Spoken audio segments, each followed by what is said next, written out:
ത്രിയേക ദൈവത്തിൻ്റെ വലിയ നാമത്തിന് മഹത്വം ഉണ്ടായിരിക്കട്ടെ. ആദരണീയരായ വൈദിക ശ്രേഷ്ഠരെ, കർത്താവിൽ അനുഗ്രഹിക്കപ്പെട്ട മാതാപിതാക്കളെ, സഹോദരങ്ങളെ, കുഞ്ഞുങ്ങളെ, ക്രിസ്തുമസിൻ്റെ ഒരു കാലയളവിലൂടെ സമാഗതമാവുകയാണ്. ഭയപ്പെടേണ്ട സർവ്വലോകത്തിനും ഉണ്ടാകുവാനുള്ള ഒരു മഹാസന്തോഷം ഞാൻ നിങ്ങളോട് സുവിശേഷിക്കുന്നു എന്നുള്ള ആദ്യത്തെ ക്രിസ്തുമസ് സന്ദേശം ഉയർന്ന രാത്രിയുടെ ധന്യമായ സ്മരണയിലേക്ക് നാം ഏവരും വരികയാണ്. അതോട് ചേർന്ന് മാലാഖമാർ പാടിയ അത്യുന്നതങ്ങളിൽ ദൈവത്തിന് മഹത്വം, ഭൂമിയിൽ ദൈവപ്രസാദമുള്ള മനുഷ്യർക്ക് സമാധാനം എന്ന് പാടിയ ആ സുന്ദരമായ കാരോഗീതത്തിൻ്റെ അകമ്പടി ചേർന്നുകൊണ്ട് നമ്മളും ക്രിസ്തുമസിൻ്റെ പുതിയ പുതിയ പാട്ടുകൾ പാടുകയാണ് ചെയ്യുന്നത്. എത്രയെത്ര ക്രിസ്തുമസ് ആഘോഷങ്ങളിൽ നമ്മൾ പങ്കെടുത്തു, എത്രയെത്ര ക്രിസ്തുമസ് ഗാനങ്ങൾ നമ്മൾ പാടി.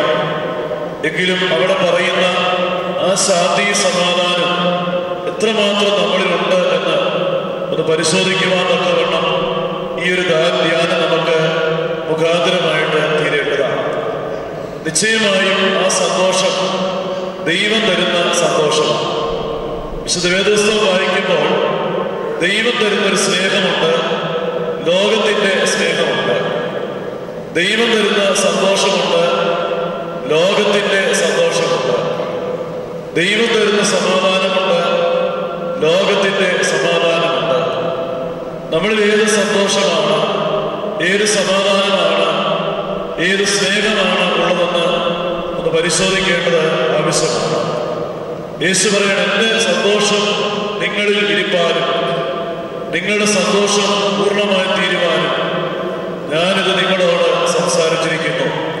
വിശുദ്ധ യോഹന്നാന്റെ സുവിശേഷം 15-ാം അധ്യായത്തിൻ്റെ 11-ാം വാക്യം.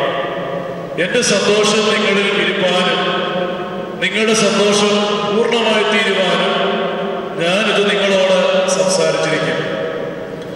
ദൈവത്തിൻ്റെ സന്തോഷം നമ്മളിൽ ഇരുന്നെങ്കിൽ മാത്രമേ നമ്മുടെ സന്തോഷത്തിന് ഒരു പൂർണ്ണതയുണ്ടാകത്തുള്ളൂ. ഈ ലോകത്തിൻ്റെ സുഖങ്ങളിൽ നിന്നും, ലോകത്തിൻ്റെ വസ്തുക്കളിൽ നിന്നും, ലോകത്തിൻ്റെ ആഡംബരങ്ങളിൽ നിന്നും കിട്ടുന്ന ഒരു സന്തോഷമാണ് നമ്മൾ ഇരിക്കുന്നതെങ്കിൽ അത് വേഗം അങ്ങ് അസ്തമിച്ചു പോകും. എന്നാൽ യേശുവിൻ്റെ സന്തോഷം നമ്മളിൽ വസിക്കുമ്പോഴാണ് നമ്മുടെ സന്തോഷം പൂർണ്ണമായിട്ട് തീരുന്നത്. അതുപോലെ കർത്താവ് പറയും, എൻ്റെ സ്നേഹത്തിൽ വസിപ്പി. യേശുവിൻ്റെ സ്നേഹത്തിൽ വസിക്കണം.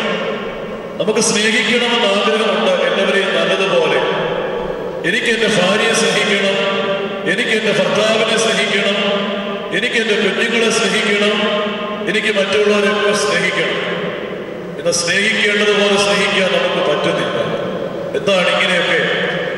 സ്നേഹിക്കണമെന്ന് ആഗ്രഹമുണ്ടെങ്കിലും സ്നേഹിക്കേണ്ടതുപോലെ മറ്റുള്ളവരെ സ്നേഹിക്കാൻ എനിക്ക് എന്താണ് കഴിയാത്തത്? എന്താ കാരണം? ദൈവത്തിൻ്റെ സ്നേഹം നിങ്ങളിൽ വസിക്കാത്തതുകൊണ്ട്. ദൈവത്തിൻ്റെ സ്നേഹം നമുക്ക് ലഭിച്ചെങ്കിലേ നമുക്ക് പൂർണ്ണമായി മറ്റുള്ളവരെ സ്നേഹിക്കാനായിട്ട് കഴിയത്തുള്ളൂ. അതുപോലെ യേശു പറയാണ്, എൻ്റെ സമാധാനം ഞാൻ നിങ്ങൾക്ക് തരുന്നു, അത് ലോകം തരുന്നത് പോലെ അല്ല. ഇപ്പൊ രണ്ട് സമാധാനമുണ്ട്. ഏതാ? ദൈവത്തിൻ്റെ സമാധാനമുണ്ട്, ലോകം തരുന്ന സമാധാനമുണ്ട്. ഒത്തിരി ധനമുണ്ടാകുന്ന സമാധാനമായി, ഒരു വലിയ വീട് പണിത് കെട്ടി അത് താമസിക്കുമ്പോൾ സമാധാനമായെന്ന് പറയും. മക്കൾക്ക് ജോലി കിട്ടുമ്പോൾ എന്താണ്? സമാധാനമായെന്ന് പറയും. അന്നത് സമാധാനമാ? ലോകം തരുന്ന സമാധാനം അത് അധികകാലമൊന്നും നിലനിൽക്കത്തില്ല. എന്നാൽ യേശു പറയണം, എൻ്റെ സമാധാനം ഞാൻ നിങ്ങൾക്ക് തരുന്നു. യേശുവേ, നിന്റെ സമാധാനം ഞങ്ങൾക്ക് വേണം. യേശുവേ, നിന്റെ സ്നേഹം ഞങ്ങൾക്ക് വേണം. യേശുവേ, നിന്റെ സന്തോഷം ഞങ്ങൾക്ക് വേണം. ഇതെങ്ങനെ കിട്ടുന്നത്? അത് കിട്ടാനുള്ള മുഖാന്തരം പരിശുദ്ധാത്മാവ്. പരിശുദ്ധാത്മാവിന് ഫലം തന്നെയാണ് സ്നേഹം, സന്തോഷം, സമാധാനം എല്ലാം. പരിശുദ്ധാത്മാവിന്റെ ഫലത്തെക്കുറിച്ച് ഗലാത്യലേഖനം 5-ാം അധ്യായത്തിന്റെ 22-ാം വാക്യത്തിൽ പറയുന്നു. ആദ്യത്തെ 3 കാര്യങ്ങളാണ് സ്നേഹം, സന്തോഷം, സമാധാനം. പരിശുദ്ധാത്മാവ് ഒരു വ്യക്തിയിൽ നിറയുമ്പോൾ, പരിശുദ്ധാത്മാവ് ഒരു വ്യക്തിയിൽ പ്രവർത്തിക്കുമ്പോൾ ഉണ്ടാകുന്ന ആത്മീക ഫലമാണ് സ്നേഹവും സന്തോഷവും സമാധാനം. സന്തോഷം എന്ന ഒരു വിഷയത്തെ ആസ്പദമാക്കി ചില ചിന്തകൾ ഇന്നത്തെ ധ്യാനത്തിന് വേണ്ടി തിരഞ്ഞെടുക്കുകയാണ്. സന്തോഷം എന്നുള്ള ഒരു വിഷയം. നമ്മൾ ചിന്തിക്ക് സന്തോഷം ഒരു ആത്മീയ വിഷയമാണ്. നിശ്ചയമായും സന്തോഷം ഒരു ആത്മീയ വിഷയമാണ്. പക്ഷേ ഇവിടെ നമ്മൾ ധ്യാനിക്കുന്നത് ലോകം തരുന്ന നൈമിഷികമായ ഒരു സന്തോഷത്തെ കുറിച്ചല്ല. അത് ആത്മീയമായ കാര്യമൊന്നുമല്ല. ആർഭാടങ്ങളിൽ ഏർപ്പെടുമ്പോൾ, ആഘോഷങ്ങളിൽ ഏർപ്പെടുമ്പോൾ, വലിയ ധനമുണ്ടാകുമ്പോൾ ഒക്കെ ഉണ്ടാകുന്ന ഒരു സന്തോഷം ലോകത്തിന്റെ സന്തോഷം. പക്ഷെ ഇവിടെ എന്താ? ദൈവം തരുന്ന ഒരു സന്തോഷത്തെ കുറിച്ചാണ് നാം ചിന്തിക്കുന്നത്. പൗലോസ് എഴുതിയ ഒരു ലേഖനം, ഫിലിപ്പിയ ലേഖനം, ഈ ലേഖനത്തിന് കൊടുക്കുന്ന ഒരു പേര് സന്തോഷത്തിന്റെ ലേഖനമല്ല, an epistle of joy. അത് സന്തോഷത്തിന്റെ ലേഖനമാണ്. എന്തുകൊണ്ടാണ് ഫിലിപ്പിയ ലേഖനത്തിന് സന്തോഷത്തിന്റെ ലേഖനമെന്ന് പേര് വന്നിരിക്കുന്നത്? കാരണം ഈ ലേഖനം വായിക്കുമ്പോൾ അത് നിറഞ്ഞു നിൽക്കുന്ന ഒരു വാക്കാണ്. എന്താണ്? സന്തോഷിപ്പീൻ, സന്തോഷിപ്പീൻ, സന്തോഷിപ്പീൻ. ദൈവത്തിന്റെ മക്കളാണെങ്കിൽ നിങ്ങൾ സന്തോഷിക്കണം. ദൈവം നിങ്ങളുടെ ജീവിതത്തിൽ ഉണ്ടെങ്കിൽ നിങ്ങൾ സന്തോഷിക്കണം. നിങ്ങൾക്ക് സന്തോഷമില്ലെങ്കിൽ പിന്നെ നിങ്ങൾക്ക് എങ്ങനെ മറ്റുള്ളവർക്ക് സന്തോഷത്തെ കൊടുക്കുവാനായിട്ട് കഴിയും? ദൈവം തരുന്ന ഒരു സന്തോഷത്തെ കുറിച്ച് ഫിലിപ്പിയ ലേഖനം പഠിപ്പിക്കുന്നതുകൊണ്ട് ഈ ലേഖനത്തിന്റെ പേരാണ് സന്തോഷത്തിന്റെ ലേഖനമാണ്. ലേഖനം എഴുതിയത് ആരാണ്? പൗലോസ് അപ്പോസ്തലൻ.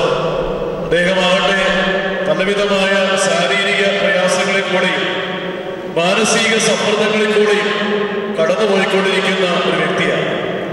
സുവിശേഷ നിമിത്തം പീഡനങ്ങൾ, ഉപദ്രവങ്ങൾ, സ്വന്തം പ്രിയപ്പെട്ടവർ തന്നെയുള്ള ധാരാളം ഉപദ്രവങ്ങൾ, ധാരാളം പ്രതികൂല അവസ്ഥകളിലൂടെ കടന്നു പോകുന്ന ഒരു മനുഷ്യനാണ് പൗലോസ്. ഈ ലേഖനം എഴുതിയതോ ഇതൊരു കാരാഗ്രഹ ലേഖനമാണ്. ജയിലിൽ കിടന്നുകൊണ്ട് എഴുതിയ ഒരു ലേഖനമാണ് ഈ ഫിലിപ്പിയ ലേഖനം. ജയിലിൽ കിടന്നുകൊണ്ട് ആരെങ്കിലും ഒരു എഴുത്ത് നമുക്ക് ആർക്കെങ്കിലും അയച്ചാൽ അതൊരു സന്തോഷത്തിന്റെ ലേഖനമായിരിക്കത്തില്ല. പിന്നെ എന്തായിരിക്കും? ഒരു കണ്ണുനീരിന്റെ ലേഖനമായിരിക്കും. അല്ലയോ പ്രിയപ്പെട്ടവരെ, നിങ്ങളെ കാണാൻ കഴിയുന്നില്ലല്ലോ, നിങ്ങളുടെ അടുത്തേക്ക് വരുവാൻ സാധിക്കുന്നില്ലല്ലോ. ജയിലിൽ അനുഭവിക്കേണ്ടി വരുന്ന പീഡനങ്ങൾ, സങ്കടങ്ങൾ, വേദനകൾ, ഇതൊക്കെയായിരിക്കും ആ എഴുത്തിൽ പ്രതിഫലിക്കുന്നത്. പക്ഷെ ജയിലിൽ കിടന്നുകൊണ്ട് പൗലോസ് അപ്പോസ്തലൻ എഴുതിയ ഈ ലേഖനം അതൊരു സന്തോഷത്തിന്റെ ലേഖനമാണ്. എന്താണെന്ന് അറിയാമോ? ജീവിതത്തിന്റെ സാഹചര്യങ്ങളല്ല നമ്മളെ സന്തോഷമുള്ളവരാക്കുന്നത്. പിന്നെയോ സന്തോഷം നൽകുന്ന യേശു നിങ്ങളിൽ ഉണ്ടെങ്കിൽ നിങ്ങൾ ജയിലിലാണെങ്കിലും നിങ്ങൾക്ക് സന്തോഷിക്കാൻ കഴിയും. ജീവിതത്തിന്റെ സാഹചര്യങ്ങളല്ല നമ്മളെ സന്തോഷമുള്ളവരാക്കുന്നത്. നമ്മുടെ സാഹചര്യങ്ങൾ മാറി, ധനം ഒത്തിരി ഉണ്ടായി, വലിയ വീട് വെച്ചു, മക്കൾക്ക് ജോലി കിട്ടി, മക്കളുടെ കല്യാണം കഴിഞ്ഞു, ഇതൊന്നുമല്ല സന്തോഷം തരുന്നത്. പിന്നെന്താണ്? സന്തോഷം തരുന്ന കർത്താവ് നിങ്ങൾ ഉണ്ടെങ്കിലേ നിങ്ങൾക്ക് സന്തോഷം വരികയുള്ളൂ എന്ന് പൗലോസ് അപ്പോസ്തലൻ പഠിപ്പിക്കുക. ഈ ജയിലിൽ കിടന്നുകൊണ്ട് പൗലോസ് ശ്ലീഹ ഈ ലേഖനം എഴുതുന്നത് ഫിലിപ്പിയ സഭയ്ക്കാണ്. ഫിലിപ്പിയ സഭയുടെ മറ്റൊരു പേരാണ് മക്കദോനിയ സഭ. മക്കദോനിയ സഭ, മാസിഡോണിയൻ ചർച്ച്. മക്കദോനിയ പ്രദേശത്തെ ഏറ്റവും പ്രധാനപ്പെട്ട പട്ടണമായിരുന്നു ഫിലിപ്പിയ എന്ന് അപ്പോസ്തല പ്രവർത്തികൾ 16-ാം അധ്യായത്തിൽ വായിക്കുന്നുണ്ട്. പൗലോസ് ശ്ലീഹ ആദ്യമായി സുവിശേഷം അറിയിക്കുവാൻ ചെല്ലുമ്പോൾ, ഫിലിപ്പിയായി ചെല്ലുമ്പോൾ ആദ്യമായി സുവിശേഷം കേട്ടത് ഒരു സ്ത്രീയാണ്. അവളാണ് ലുദിയ. തുയത്തിര പട്ടണക്കാരി, രക്താംബരം വിൽക്കുന്നവളുമായ ലുദിയ പൗലോസ് ശ്ലീഹ പറയുന്ന സുവിശേഷം കേൾക്കേണ്ടതിന് ഹൃദയത്തെ തുറന്നതാണ്. ചെവി തുറന്നതല്ല, പിന്നെ ഹൃദയമാണ് തുറന്നത്. ഈ ലോകത്തിന്റെ സംസാരങ്ങൾക്ക് ചെവി തുറന്നാൽ മതി, എന്നാൽ സുവിശേഷം കേൾക്കണം. എന്ത് വേണം? ഹൃദയം തുറക്കണമെന്ന്. ഹൃദയം തുറന്നു. യൂറോപ്പിൽ ആദ്യമായി മാനസാന്തരപ്പെട്ട സ്ത്രീയാണ് ഈ ഫിലിപ്പിയയിലെ ലുദിയ. യൂറോപ്പിലുള്ള മക്കദോനിയ എന്ന് പറയുന്ന പ്രദേശത്തെ ഏറ്റവും പ്രധാനപ്പെട്ട പട്ടണമാണ് ഫിലിപ്പിയ. അതുകൊണ്ട് ഫിലിപ്പിയ സഭയെ പൊതുവായി വിളിക്കുന്ന പേരാണ് മക്കദോനിയ സഭ. മക്കദോനിയ എന്ന് കേൾക്കുമ്പോൾ നമുക്കറിയാം, അത് അലക്സാണ്ടർ ചക്രവർത്തിയുടെ പട്ടണമാണ്. അത് ലോകം മുഴുവൻ വെട്ടിപ്പിടിച്ച് ഗ്രീക്ക് സാമ്രാജ്യം സ്ഥാപിച്ച അലക്സാണ്ടർ ചക്രവർത്തിയുടെ സ്വന്തം പട്ടണമാണ് മാസിഡോണിയ അല്ലെങ്കിൽ മക്കദോനിയ. അദ്ദേഹത്തിന്റെ പിതാവായിരുന്നു ഫിലിപ്പ്, മഹാനായ ഫിലിപ്പ്. ആ മഹാനായ ഫിലിപ്പിന്റെ നാമത്തിൽ സ്ഥാപിച്ച ഒരു പട്ടണമാണ് ഫിലിപ്പിയ. ഇത് രണ്ടും ഒന്നാണ്. മക്കദോന്യ സഭയും ഫിലിപ്പിയ സഭയും ഒന്ന് തന്നെയാണ്. പൗലോസ്ലീഹ ലേഖനം എഴുതുന്ന കാലഘട്ടത്തിൽ ഫിലിപ്പിയ സഭയുടെ അല്ലെങ്കിൽ മക്കദോന്യ സഭയുടെ അവസ്ഥയെക്കുറിച്ച് 2 കൊരിന്ത്യർ 8-ാം അധ്യായത്തിന്റെ 1 മുതൽ ഉള്ള വാക്യങ്ങളിൽ രേഖപ്പെടുത്തിയിട്ടുണ്ട്. മക്കദോന്യ സഭയുടെ അന്നത്തെ അവസ്ഥ എന്താ? 2 കൊരിന്ത്യർ 8-ാം അധ്യായത്തിന്റെ 1 മുതൽ ഉള്ള വാക്യങ്ങൾ. ഈ പൗലോസ്ലീഹ കൊരിന്ത്യർക്ക് ഈ ലേഖനം എഴുതുമ്പോൾ അവരോട് പറയുകയാണ്, സഹോദരന്മാരെ, മക്കദോന്യ സഭയ്ക്ക് ലഭിച്ച ദൈവകൃപ ഞാൻ നിങ്ങളോട് അറിയിക്കും. 2 കൊരിന്ത്യർ 8-ാം അധ്യായത്തിൽ പൗലോസ്ലീഹ കൊരിന്തിലെ ആളുകൾ പറയാണ്, കൊരിന്തിലെ മക്കളെ, നിങ്ങളൊരു സഭയെ കണ്ട് പഠിക്കണം. ആ സഭയാണ് മക്കദോന്യ സഭ. ആ സഭയ്ക്ക് ലഭിച്ച ഒരു ദൈവകൃപയെ കുറിച്ച് ഞാൻ നിങ്ങളോട് പറയാൻ പോകുകയാണ്. എന്താണ് ദൈവകൃപ? കഷ്ടത എന്ന കഠിന ശോധനയിലായിരുന്നിട്ടും അവരുടെ സന്തോഷ സമൃദ്ധിയും മഹാദാരിദ്ര്യവും ധാരാളം ഔദാര്യം കാണിക്കുവാൻ ഹേതുവായി തീർന്നു. ഈ മക്കദോന്യ സഭയുടെ വലിയ സ്വന്തം എന്ന് പറഞ്ഞെന്താ? കഷ്ടത എന്ന കഠിന ശോധന. കഷ്ടതയിലൂടെ പോകുന്ന ആളുകൾ ഉള്ള സഭയാണ് ഈ മക്കദോന്യ സഭ. കഷ്ടതയിലൂടെ പോകുന്നവരാണെങ്കിലും അവർക്ക് എന്തുണ്ട്? സന്തോഷ സമൃദ്ധി, വലിയ സമൃദ്ധിയാണ്. എന്താ സമൃദ്ധിയാ? സന്തോഷത്തിന്റെ സമൃദ്ധിയാണ്, സന്തോഷ സമൃദ്ധി. പിന്നെ പറയാണ് മഹാദാരിദ്ര്യം. പിന്നത്തെ സ്വത്താണ് മഹാദാരിദ്ര്യം. ദാരിദ്ര്യത്തിൽ വസിക്കുന്നവരാ, പണമില്ലാത്തവരാ, ജോലിയില്ലാത്തവരാ, അന്നന്ന് വേണ്ടതിന് പോലും അഷ്ടിക്ക് വകയില്ലാത്തവരാ, അത്ര കഷ്ടപ്പെടുന്നവരാ, മഹാദാരിദ്ര്യം. പക്ഷെ എന്തോടറിയാമോ? ധാരാളം ഔദാര്യം കാണിക്കുന്നവരാ. എന്താ ഔദാര്യം? ഇല്ലാത്തവർ കൊടുക്കുന്നവർ, മറ്റുള്ളവർ കൊടുക്കുന്നവരാ. മഹാദാരിദ്ര്യമാണെങ്കിലും പലരെയും സമ്പന്നരാക്കുന്നവരാ. അവിടെയാണ് ദാരിദ്ര്യത്തിൽ പ്രയാസത്തിലുമാണെങ്കിലും ഭയങ്കര സന്തോഷം അനുഭവിക്കുന്നവരാ. അത് കഴിഞ്ഞ് പൗലോസ്ലീഹ പറയാണ്, വിശുദ്ധന്മാർക്ക് വേണ്ടി ആരംഭിച്ച ധർമ്മശേഖരത്തെ കുറിച്ച് ഈ സഭ താല്പര്യത്തോടെ എന്നോട് അപേക്ഷിച്ചു. പ്രാപ്തി പോലെയും പ്രാപ്തിക്ക് മീതെയും തന്നു എന്നുള്ളതിന് ദൈവം സാക്ഷി. പൗലോസ്ലീഹ ഫിലിപ്പിയെ വന്നപ്പോൾ ഈ സഭയിലെ ആളുകൾ വന്ന് പൗലോസിനോട് പറയുകയാണ്, പൗലോസേ, യെരൂശലേമിലെ നമ്മുടെ സഭയുടെ മക്കള് കഷ്ടപ്പെടുകയാണ്, ദാരിദ്ര്യം അനുഭവിക്കുകയാണ്. പൗലോസ്ലീഹ അവർക്ക് വേണ്ടി ഒരു സാമ്പത്തിക പിരിവ് ആരംഭിക്കണം, ധർമ്മശേഖരം. അത് ആരംഭിക്കാൻ പറഞ്ഞത് ഈ സഭയാണ്.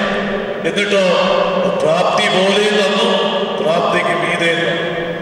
പ്രാപ്തി പോലെ തന്നു, പിന്നെ പറയാണ് പ്രാപ്തിക്ക് മീതെ അവർ തന്നു. ശേഖരം അവിടെയാണ് ധർമ്മശേഖരം തുടങ്ങണമെന്ന് പറയുക മാത്രമല്ല, പ്രാപ്തിക്ക് മീതെ ഈ ധർമ്മശേഖരത്തെ സഹായിച്ചു എന്നുള്ളതിന് പൗലോസ്ലീഹ പറഞ്ഞു, ഞാൻ സാക്ഷി. അതാണ് മക്കദോന്യ സഭയ്ക്ക് ലഭിച്ച ദൈവകൃപ. ഈ കൃപയാണ് നമുക്കില്ലാതെ പോകുന്നത്. കൊരിന്തിലെ സഭയോട് പറയാണ്, കൊരിന്തിലെ മക്കളെ, നിങ്ങൾക്ക് സമ്പത്തുണ്ട്, നിങ്ങൾക്ക് വാണിജ്യമുണ്ട്, വ്യവസായങ്ങളുണ്ട്, നിങ്ങൾക്ക് എല്ലാമുണ്ട്. പക്ഷെ എന്തില്ല? സന്തോഷവുമില്ല, ഔദാര്യവുമില്ല. പക്ഷെ ഈ സഭയ്ക്കോ മഹാദാരിദ്ര്യം, അതുപോലെ തന്നെ പട്ടിണി, പ്രയാസങ്ങൾ, കഷ്ടത, എന്നാൽ പിന്നെ സന്തോഷം, വലിയ സന്തോഷം അനുഭവിക്കുന്ന സമയം. അതുകൊണ്ടാണ് ഈ സഭയ്ക്ക് പൗലോസ്ലീഹ എഴുതിയ ലേഖനം സന്തോഷത്തിന്റെ ലേഖനമെന്ന് തന്നെ വിളിക്കപ്പെടുന്നത്. ഈ ലേഖനത്തിന്റെ ഏറ്റവും പ്രധാനപ്പെട്ട അധ്യായം 4-ാം അധ്യായം. ഫിലിപ്പിയർക്ക് എഴുതിയ ലേഖനം 4-ാം അധ്യായം. ഈ 4-ാം അധ്യായത്തിലാണ് സന്തോഷത്തിന്റെ മഹാരഹസ്യത്തെ കുറിച്ച് പൗലോസ്ലീഹ നമ്മെ പഠിപ്പിക്കുന്നത്. സന്തോഷം ദൈവം തരുന്ന കൃപയാണ്.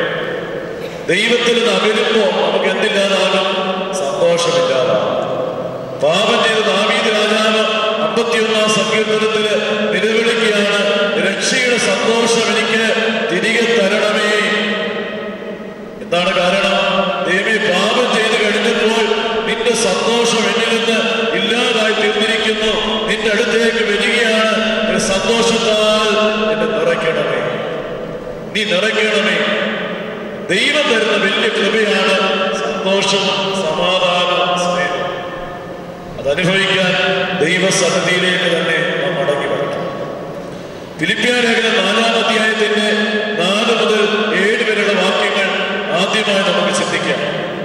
ഫിലിപ്പിയ ലേഖനം 4-ാം അധ്യായം 4 മുതൽ 7 വരെയുള്ള വാക്യങ്ങൾ. കർത്താവിൽ എപ്പോഴും സന്തോഷിപ്പീൻ എന്ന് ഞാൻ പിന്നെയും പറയുന്നു. ഒന്നിനെക്കുറിച്ചും നിങ്ങളുടെ സൗമ്യത സകല മനുഷ്യരും അറിയട്ടെ. കർത്താവ് വരുവാൻ അടുത്തിരിക്കുന്നു.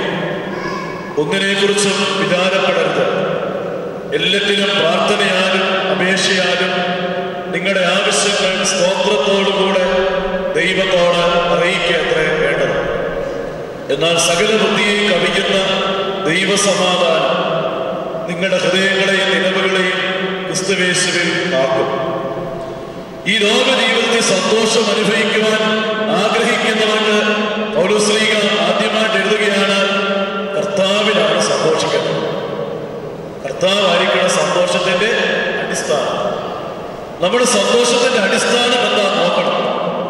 നമ്മുടെ മക്കളാണോ, ഭർത്താവാണോ, ഭാര്യയാണോ, വീടാണോ, കുടുംബ പാരമ്പര്യമാണോ? ഇതൊക്കെയാണെങ്കിൽ എടുത്തു മാറ്റണം. അതൊന്നും അടിസ്ഥാനമാകരുത്. പിന്നെ എന്താകണം അടിസ്ഥാനം? യേശു നിന്റെ ജീവിതത്തിന്റെ സന്തോഷത്തിന്റെ അടിസ്ഥാനമായി തീർന്നെങ്കിൽ മാത്രമേ സന്തോഷത്തിന്റെ കൊട്ടാരം നിനക്ക് പണിയാൻ പറ്റത്തുള്ളൂ. കർത്താവ് നിന്റെ ജീവിതത്തിന്റെയും സന്തോഷത്തിന്റെയും അടിസ്ഥാനമായി തീർന്നെങ്കിൽ മാത്രമേ സന്തോഷത്തിന് നിനക്ക് വളർന്നു വരാൻ പറ്റത്തുള്ളൂ. അത് പറയാനാണ് കർത്താവിൽ എപ്പോഴും സന്തോഷിപ്പീൻ എന്ന് ഞാൻ പിന്നെയും നിങ്ങളോട് പറയും. പിന്നെ പറഞ്ഞ പ്രധാനപ്പെട്ട വാക്യമാണ്, ഒന്നിനെക്കുറിച്ചും വിചാരപ്പെടണം. സന്തോഷിക്കാൻ ആഗ്രഹമുള്ളവരോടൊന്ന് പറയാൻ എന്താണ്? നിങ്ങൾ ഒന്നിനെക്കുറിച്ചും വിചാരപ്പെടരുത്. വിചാരങ്ങൾ ഹൃദയങ്ങളെ തളർക്കും. വിചാരങ്ങൾ സന്തോഷത്തെ ഇല്ലാതാക്കും. ഉത്കണ്ഠ, ഭാരം, ചിന്താകുലങ്ങൾ, മനോവിഷമങ്ങൾ ഇതൊക്കെ ഹൃദയത്തിൽ ഇട്ടിട്ട് വന്ന് സന്തോഷിക്കണമെന്ന് പറഞ്ഞാൽ പറ്റത്തില്ല. കാരണം എന്താണ്? ഹൃദയത്തിൽ ഇതൊക്കെ ഇരിക്കുകയാണെങ്കിൽ നമുക്ക് സന്തോഷം കിട്ടത്തില്ല. ഇവിടെ പൗലോസ്ലീഹ പറയുകയാണ്, നിങ്ങൾ ഒന്നിനെക്കുറിച്ചും വിചാരപ്പെടരുത്. മനുഷ്യരായി ജനിച്ചവരാണെങ്കിൽ, കുടുംബജീവിതം നയിക്കുന്നവരാണെങ്കിൽ നമുക്കൊക്കെ വിചാരങ്ങളുണ്ടാകും. പക്ഷെ പൗലോസ്ലീഹ അടുത്ത വാക്കിൽ പറയുകയാണ് എന്താണ്? എല്ലാത്തിലും പ്രാർത്ഥനയാലും അപേക്ഷയാലും നിങ്ങളുടെ വിചാരങ്ങൾ അല്ലെങ്കിൽ നിങ്ങളുടെ ആവശ്യങ്ങൾ സ്തോത്രത്തോടുകൂടി കർത്താവിനോട് അറിയിക്കുകയാണ് വേണ്ടത്. വിചാരങ്ങളൊക്കെ വരും. ഇപ്പൊ എന്ത് ചെയ്യണം? പ്രാർത്ഥനയാലും അപേക്ഷയാലും നിങ്ങളുടെ ആവശ്യങ്ങൾ, നിങ്ങൾ വ്യക്തമായി പറഞ്ഞാൽ നിങ്ങളുടെ മുഴുവൻ വിചാരങ്ങൾ, നിങ്ങളുടെ മുഴുവൻ ചിന്താകുലങ്ങൾ കർത്താവിനോട് അറിയിക്കുകയാണ് വേണ്ടത്. അപ്പോൾ എന്ത് കിട്ടും? സകല ബുദ്ധിയെ കവിയുന്ന ഒരു ദൈവസമാധാനം നിങ്ങളുടെ ഹൃദയങ്ങളെയും നിലവുകളെയും ക്രിസ്തുയേശുവിൽ കാത്തുകൊള്ളുമെന്ന് അറിയും. അപ്പൊ ചിന്താകുലങ്ങൾ മനസ്സിലുണ്ടെങ്കിൽ നിങ്ങൾ നിങ്ങളുടെ പ്രാർത്ഥനയിൽ നമ്മുടെ കർത്താവിനോട് ആ ചിന്താകുലങ്ങൾ, ആ ഉത്കണ്ഠകൾ, ആ ഭാരങ്ങൾ, ആവശ്യങ്ങൾ, ആ സങ്കടങ്ങൾ കർത്താവിനോട് അറിയിക്കുകയാണ് വേണ്ടത്. അത് കഴിയുമ്പോൾ എന്ത് കിട്ടും? വലിയൊരു സമാധാനം. നമ്മുടെ ബുദ്ധിക്ക് മനസ്സിലാക്കാൻ കഴിയാത്ത ഒരു അഭൗമികമായ ഒരു സമാധാനം, സന്തോഷം നമ്മുടെ ഹൃദയങ്ങളിൽ നിറഞ്ഞു കവിയുവാനായിട്ട് തുടങ്ങും. ഒന്നിനെക്കുറിച്ച് വിചാരപ്പെടരുത്. നിങ്ങൾ കർത്താവിനോട് അറിയിക്കുകയാണ് വേണ്ടത്. ദൈവം നമ്മളെ ആരാണ്? വേദപുസ്തകം വ്യക്തമായി പഠിപ്പിക്കുന്ന ഒരു ചിന്തയാണ്. പുതിയ വ്യക്തമായി പഠിപ്പിക്കുന്ന ചിന്ത, ദൈവം നമ്മുടെ പിതാവാണ്. ദൈവം നമ്മുടെ പിതാവാണ്. അല്ലെങ്കിൽ നമ്മൾ ആരാണ്? ദൈവത്തിന്റെ മക്കളാണ്. റോമാലേഖനം 8-ാം അധ്യായം 15-ാം വാക്യം. റോമർക്കെഴുതിയ ലേഖനം 8-ാം അധ്യായത്തിന്റെ 15-ാം വാക്യത്തിൽ പൗലോസ്ലീഹ പറയുകയാണ്, നാം പിന്നെയും ഭയപ്പെടേണ്ടതിന്. ഇതുവരെ ഭയപ്പെടുകയായിരുന്നു. ഇതുവരെ നിങ്ങൾ ദൈവത്തെ പേടിക്കുന്നവരാണ്. ഇതുവരെ ദൈവത്തിനടുത്തുള്ളവരെ നിങ്ങൾക്ക് പേടിയായിരുന്നു. റോമിലെ ആളുകൾ പൗലോസ്ലീഹ പറയുകയാണ്, ഇതുവരെ ദൈവം കേട്ട നിങ്ങൾക്ക് പേടിയായിരുന്നു. ദൈവത്തിന്റെ രൂപം കണ്ട പേടിയായിരുന്നു. ദൈവത്തിന്റെ അടുത്ത് വരാൻ പേടിയായിരുന്നു. പിന്നെ പറയാണ്, പിന്നെയും ഭയപ്പെടേണ്ടതിന് ദാസ്യത്തിന്റെ ആത്മാവിനെ അല്ല, അബ്ബാ പിതാവേ എന്ന് വിളിക്കുന്ന പുത്രത്വത്തിന്റെ ആത്മാവിനെ അത്രേ പ്രാപിച്ചത്. നിങ്ങൾ ഇപ്പോഴും ഭയപ്പെടേണ്ട ആവശ്യമില്ല. കാരണം നിങ്ങളിലേക്ക് പരിശുദ്ധ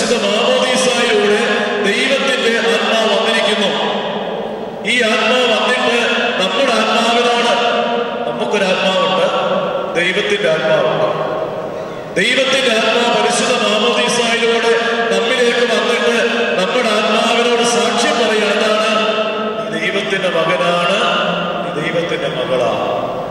ആത്മാവ് താനും നമ്മുടെ ആത്മാവോട് സാക്ഷ്യം പറയുന്നു എന്ന് റോമാലേഖനം 8-ാം അധ്യായത്തിൽ പഠിപ്പിക്കാൻ വേണ്ടി പരിശുദ്ധ മാമോദീസായിലൂടെ ദൈവത്തിന്റെ ആത്മാവ് വന്ന് നമ്മിൽ ഇറങ്ങിയിട്ട് നമ്മുടെ ആത്മാവിനോട് ദൈവാത്മാവ് എപ്പോഴും പറയുന്നതാണ്, പിന്നെ നീ ആരാ? ദൈവത്തിന്റെ മകളാണ്, മകനാണ്, ദൈവത്തിന്റെ മക്കളാണ്.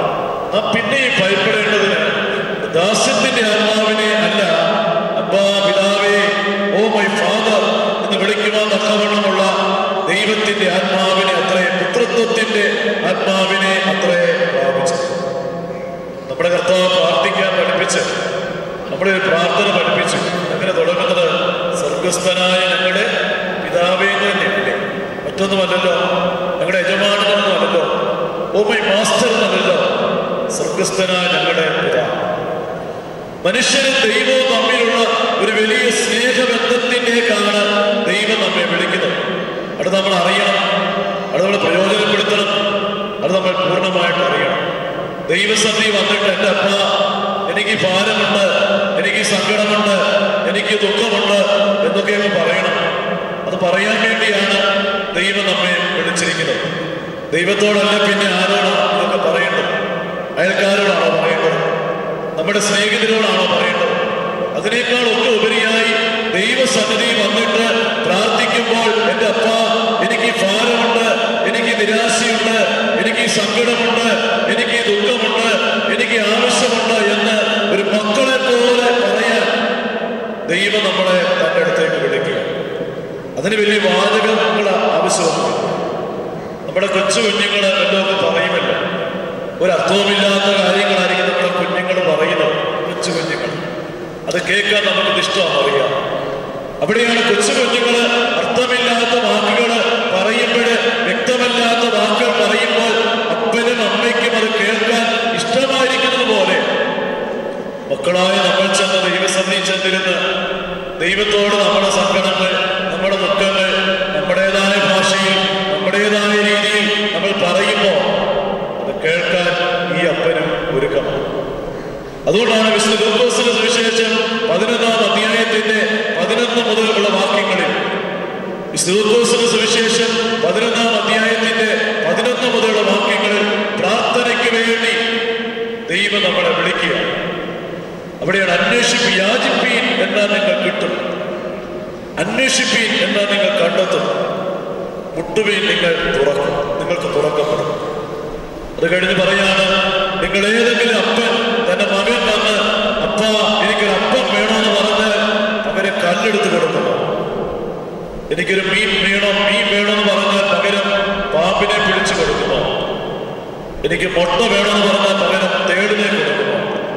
പിന്നെ പറയാം, ദോഷികളായ നിങ്ങൾ, ഈ ഭൂമിയിലെ അപ്പന്മാര് ദോഷികളൊക്കെ ആണെങ്കിലും അവരവരുടെ മക്കൾക്ക് നല്ല ദാനങ്ങളെ കൊടുക്കാൻ അറിയുന്നുവെങ്കിൽ സ്വർഗസ്ഥനായ പിതാവ് തന്നോട് യാചിക്കുന്നവർക്ക് പരിശുദ്ധാത്മാവിനെ എത്ര അധികം കൊടുക്കും. ലൂക്കോസ് സുവിശേഷം പരിശുദ്ധാത്മാവാണ് പറഞ്ഞിരിക്കുന്നത്. യാചിക്കുന്നവർക്ക് എന്ത് കൊടുക്കുമെന്ന്?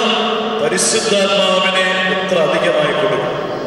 വിശുദ്ധ മത്തായിയുടെ ശ്രീകാരുടെ സുവിശേഷത്തിൽ വായിക്കുന്ന ഇങ്ങനെയാണ്, നല്ല ദാനങ്ങളെ എത്ര അധികമായി കൊടുക്കും. രണ്ടും ശരിയാണ്, രണ്ടും ഒന്ന് തന്നെയാണ്. കർത്താവിന് ഒത്തിരി ദാനങ്ങളുണ്ട്. സ്വർഗസ്ഥനായ പിതാവിനടുത്ത് ഒത്തിരി സമ്മാനങ്ങൾ നമുക്ക് തരാൻ വേണ്ടി മേടിച്ചിരിപ്പുണ്ട്. ആ സമ്മാനങ്ങളിൽ ഏറ്റവും വില കൂടിയ സമ്മാനമാണ് പരിശുദ്ധാത്മാവ്. നമുക്കത് വേണ്ടത്, നമുക്ക് വേണ്ടതെന്നാ പിന്നെ ചെറിയ സമ്മാനങ്ങളാണ്. ചെറിയ സമ്മാനം, ദൈവത്തിന്റെ സന്നിധി ഇരിക്കുന്ന ഏറ്റവും വില കുറഞ്ഞ സമ്മാനമാണ് പണം. നമുക്കത് മതി. പണമോ അല്ലെങ്കിൽ സൗന്ദര്യമോ അല്ലെങ്കിൽ ജോലിയോ, ലോകത്തിലെ കുറച്ച് കാര്യങ്ങൾ, ഈ ലോകത്തിൽ ജീവിക്കുവാൻ തക്കവണ്ണമുള്ള കുറച്ച് കാര്യങ്ങൾ മാത്രം നമുക്ക് മതി. നമുക്കതിലൊരു ദൈവത്തെ മതി, അതിന് മാത്രം നമുക്കൊരു ദൈവത്തെ മതി. അവിടെയാണ് കർത്താവ് പറയുന്നറിയാമോ, തന്നോട് യാചിക്കുന്നവർക്ക് ഏറ്റവും നല്ല ദാനമായ പരിശുദ്ധാത്മാവിനെ കൊടുക്കാൻ ഞാൻ ഒരുക്കണം. പക്ഷെ എന്താ, മക്കൾ വന്ന് ചോദിക്കുന്നില്ല. മക്കൾക്കൊന്നും അത് വേണ്ട. മക്കൾക്ക് എന്ത് മതി? ഏറ്റവും കുറഞ്ഞ ദാനങ്ങൾ. ദൈവത്തോട് ചോദിക്കും, എന്താണ് ഏറ്റവും നല്ല ദാനമായി പരിശുദ്ധാത്മാവിനെ തരണമേ എന്ന് ഒരു പ്രാർത്ഥന നമ്മളെല്ലാം ജീവിതത്തിൽ ഉണ്ടാകും. നിന്റെ പരിശുദ്ധാത്മാവിനെ തരണമേ, ഈ ലോകത്ത് വിശുദ്ധിയോടെ ജീവിക്കാൻ, ഈ ലോകത്ത് ദൈവിക സാക്ഷ്യം നൽകുവാൻ, ഈ ലോകത്ത് മറ്റുള്ളവരെ സ്നേഹിക്കാൻ, ഈ ലോകത്ത് മറ്റുള്ളവരെ ശുശ്രൂഷിക്കാൻ എനിക്ക് വേണ്ടത് നിന്റെ പരിശുദ്ധാത്മാവിന്റെ ശക്തിയാണ്. ആ പരിശുദ്ധാത്മാവിനെ തരണമേ എന്ന് ഓരോ മക്കളും പ്രാർത്ഥിക്കണമെന്നാണ് പിതാവായ ദൈവത്തിന്റെ ഇഷ്ടം. തന്നോട് യാചിക്കുന്നവർക്ക് നല്ല ദാനങ്ങളെ കൊടുക്കാൻ ഈ അപ്പൻ ഒരുക്കണം. അതുകൊണ്ടാണ് പറയുന്നതാണ്, ഒന്നിനെ കുറിച്ചും വിചാരപ്പെടരുത്, നിങ്ങൾ എന്ത് ചെയ്യണം? പ്രാർത്ഥനയാലും അപേക്ഷയാലും നിങ്ങളുടെ ആവശ്യങ്ങൾ സ്തോത്രത്തോടെ കർത്താവിനോട് പറയുകയാണ് വേണ്ടത്. 127 സങ്കീർത്തനം വായിക്കുമ്പോൾ അത് ആരംഭിക്കുന്ന എങ്ങനെയാണ്? 127 സങ്കീർത്തനം, യഹോവ വീട് പണിയാതിരുന്നാൽ പണിയുന്നവർ വൃഥാ അധ്വാനിക്കും. യഹോവ പട്ടണം കാക്കാതിരുന്നാൽ കാവൽക്കാരൻ വൃഥാ ജാഗരിക്കും.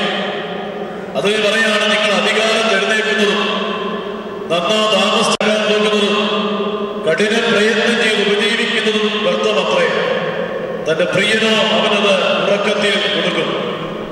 ഒരു മനുഷ്യന്റെ അധ്വാനം, ഒരു മനുഷ്യന്റെ ചിന്താകുലങ്ങൾ, ഒരു മനുഷ്യന്റെ ഉത്കണ്ഠകൾ, ഇതൊക്കെയാണ് ഇവിടെ പറഞ്ഞിരിക്കുന്നത്.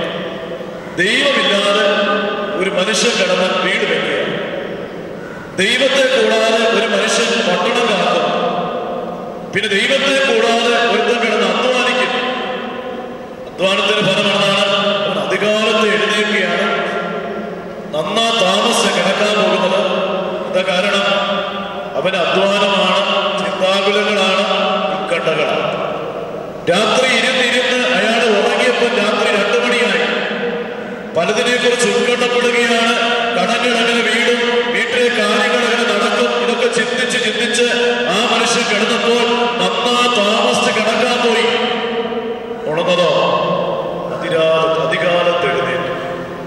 4 മണിക്കാണ് എഴുന്നേറ്റ്, വെളുപ്പിന് 4 മണിക്ക് എഴുന്നേറ്റ്. എന്താ കാരണം? കിടന്നിട്ടൊന്നും ഉറക്കം വരുന്നില്ല. ദുസ്വപ്നങ്ങൾ കണ്ടു, മനസ്സ് ഉത്കണ്ഠ, ഭാരങ്ങൾ.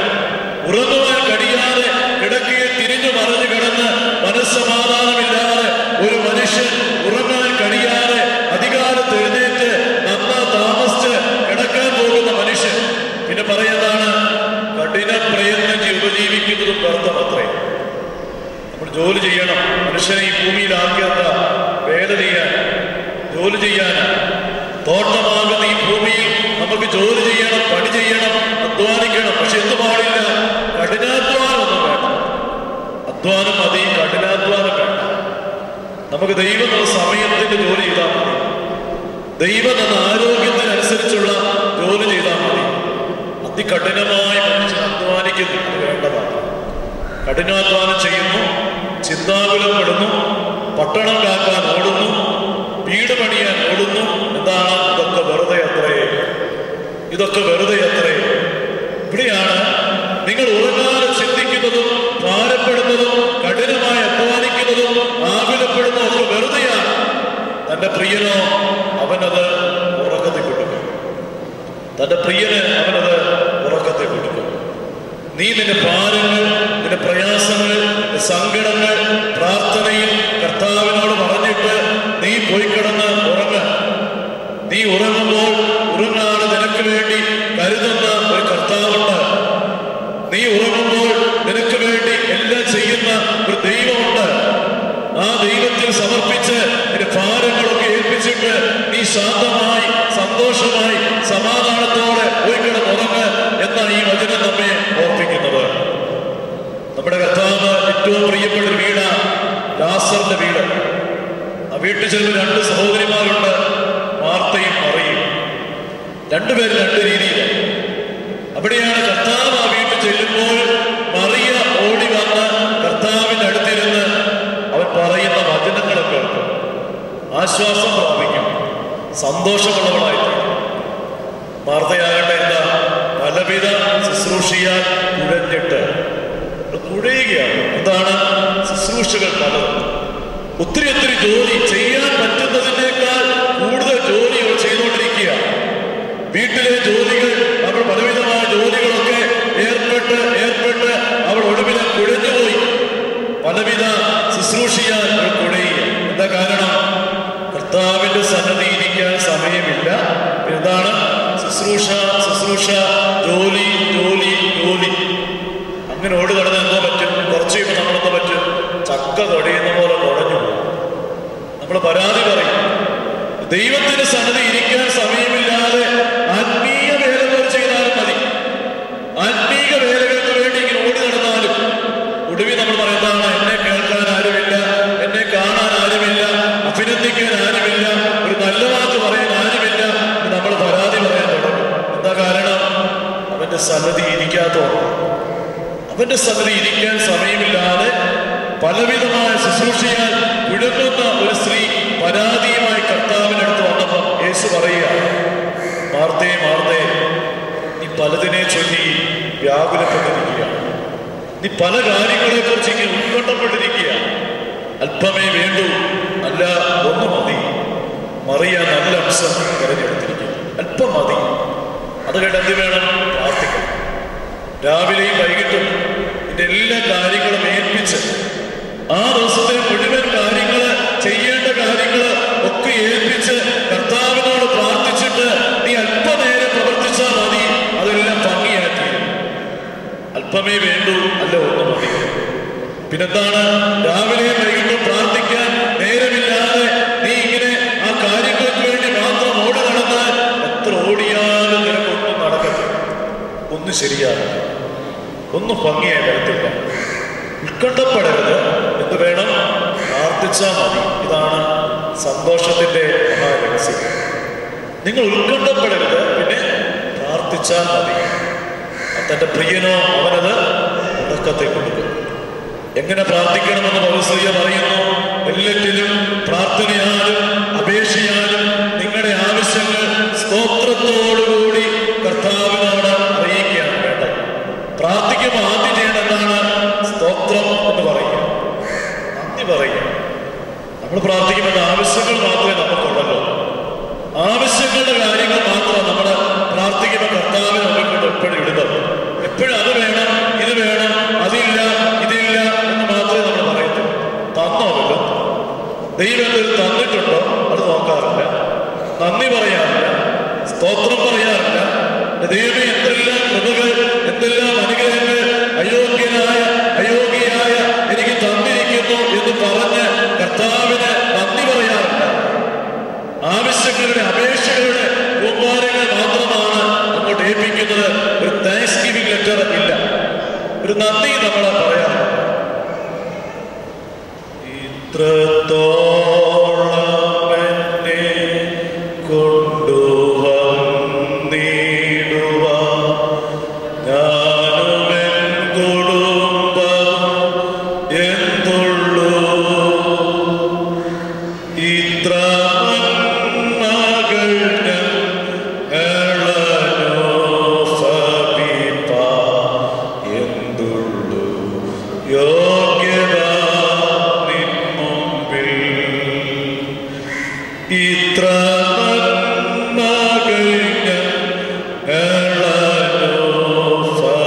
ഞങ്ങളനുഭവിപ്പാൻ എന്തുള്ളൂ യോഗ്യത നിൻ മുമ്പിൽ.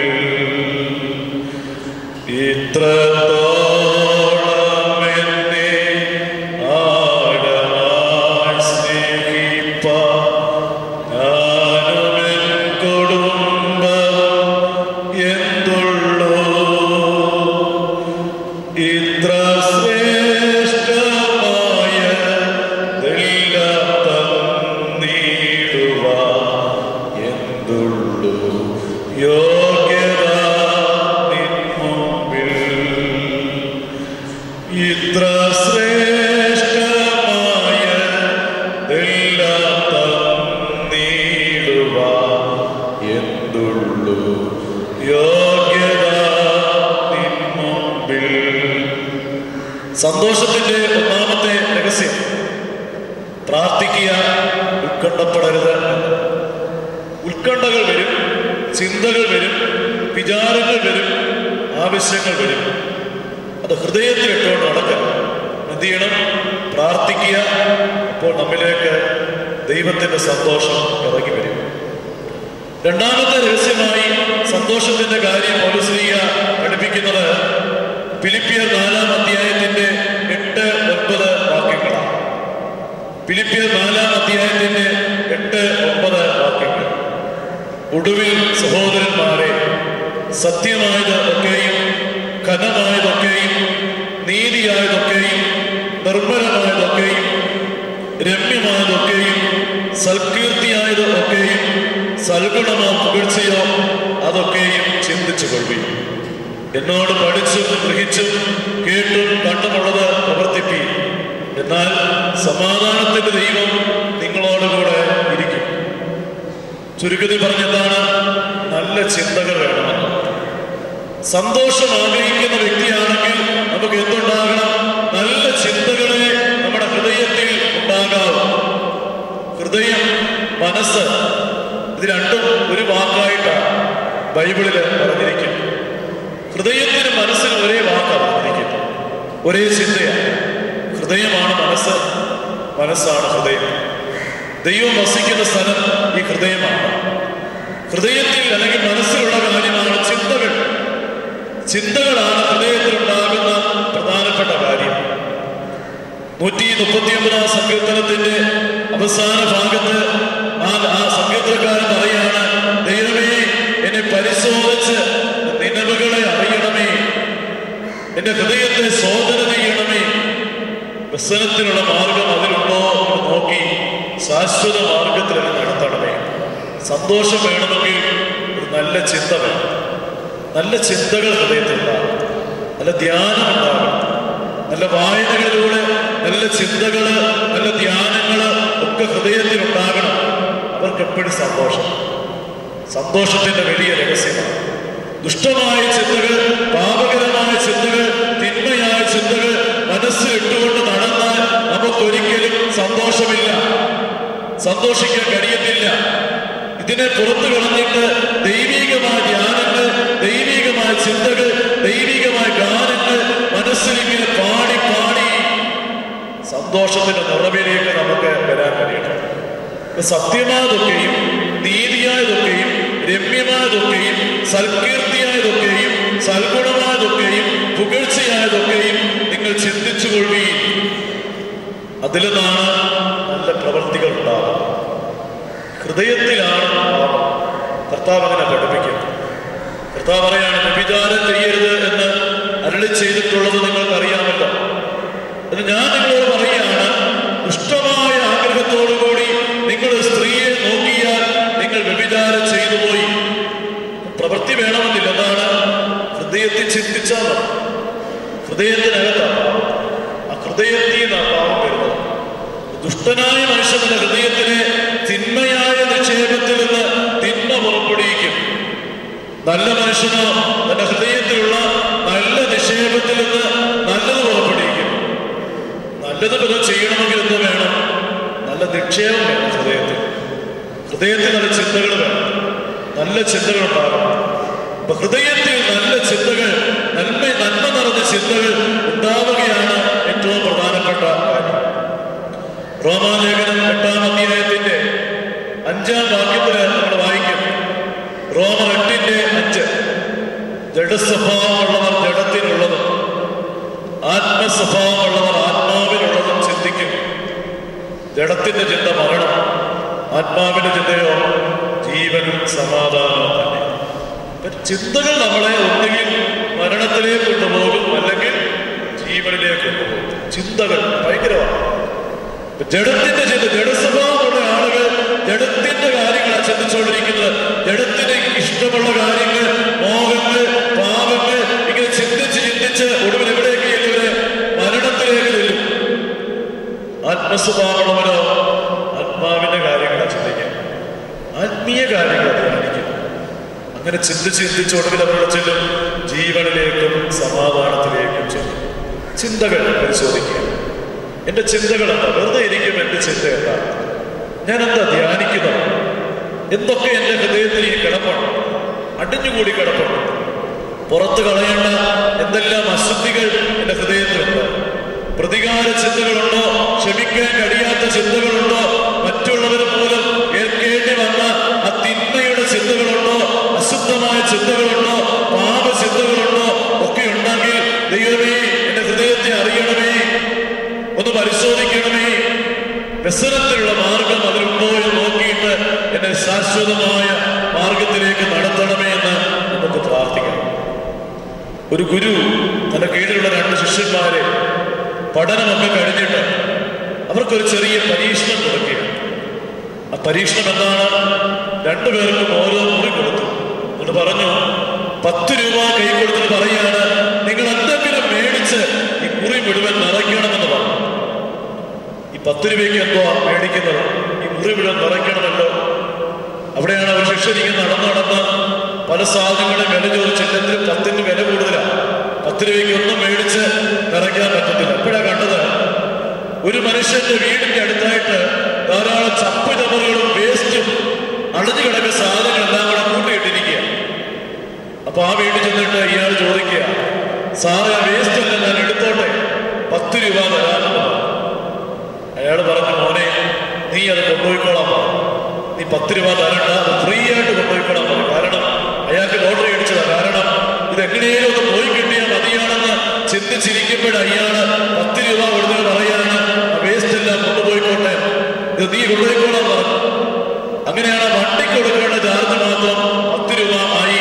അയാൾ കൊണ്ടുവന്ന് ഈ ചപ്പുചവറെല്ലാം വീടിനെ നിറച്ച് കൂട്ടിവെച്ചു. സന്തോഷമാണ്, വീട് നിറഞ്ഞല്ലോ. വേറൊരാൾ പോയി, അടുത്ത ആൾ പോയിട്ട് ഒരു മെഴുകുതിരി മേടിച്ചു, ഒരു തീപ്പെട്ടി മേടിച്ചു, ഒരു സാമ്പ്രാണിത്തിരി മേടിച്ചു. ഇരുട്ട് നിറഞ്ഞ മുറിയില് മെഴുകുതിരി കത്തിച്ചു വെച്ചപ്പോഴേ നല്ല വെളിച്ചമായി, പ്രകാശം നിറഞ്ഞു കഴിഞ്ഞു. ഇനി നിറയ്ക്കാനൊന്നുമില്ല. എങ്കിലും സാമ്പ്രാണിത്തിരിയുടെ കത്തിച്ചപ്പോൾ നല്ല സുഗന്ധമുണ്ടായി, നല്ല സന്തോഷം വീട്ടിനകത്തുണ്ടായി. ഗുരു പരിശോധിക്കാൻ വരികയാണ്. ഒരു മുറിയുടെ അടുത്തേക്ക് വരുമ്പോൾ എന്താണ്? ചീഞ്ഞളിഞ്ഞ ദുർഗന്ധമാണ്. മറ്റേ മുറിയിലോ സുഗന്ധം. ഇത് 2 ഹൃദയങ്ങളാണ്, 2 വ്യക്തികളുടെ മനസ്സുകളാണ്. നമ്മുടെ മനസ്സ് അങ്ങനെയാണ്. നമ്മുടെ മനസ്സിലേക്ക് ഒരാൾ വരികയാണെങ്കിൽ ചീഞ്ഞളിഞ്ഞ ദുർഗന്ധമാണോ അതോ സുഗന്ധമാണോ ഉള്ളത്?